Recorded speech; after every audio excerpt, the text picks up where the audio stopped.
আসসালামু আলাইকুম বন্ধুরা। আল্লাহ তাআলা পৃথিবীতে কত কিছু সৃষ্টি করেছে, তার ভিতরে তিমি মাছ সর্বপ্রথম এবং অনেক বড় আকারের সৃষ্টি করেছে। এই তিমি মাছটিকে সমুদ্রের মাঝখানে মানুষ বেঁধে রেখেছিল। দেখো কত বড় তিমি মাছ, যার পেটের ভিতরে একটা গাদা ওর একটা মানুষ ছিল।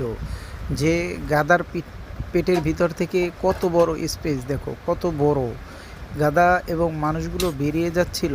তখনই বুঝতে পেরেছে তিমি মাছ, তখন পেটের ভিতরে একটা ঘর্ষণ খাওয়ার ফলে সে চিকল টিকল ছিঁড়ে একেবারে আকাশের দিকে উঠে দাঁড়ালো।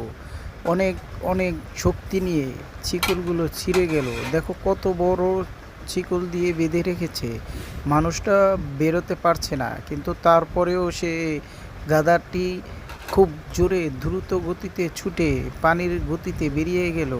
দেখো তারপরে হচ্ছে সমুদ্রের ভিতরে। আসসালামু আলাইকুম বন্ধুরা।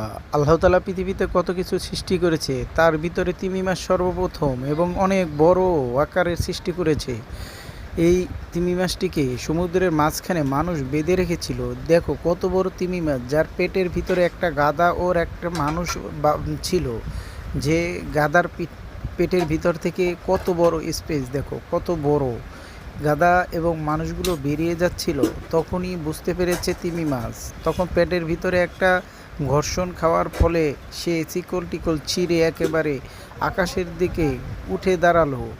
অনেক অনেক শক্তি নিয়ে চিকলগুলো ছিঁড়ে গেল। দেখো কত বড় চিকল দিয়ে বেঁধে রেখেছে, মানুষটা বেরোতে পারছে না, কিন্তু তারপরেও সে গাদারটি খুব জোরে দ্রুত গতিতে ছুটে পানির গতিতে বেরিয়ে গেল।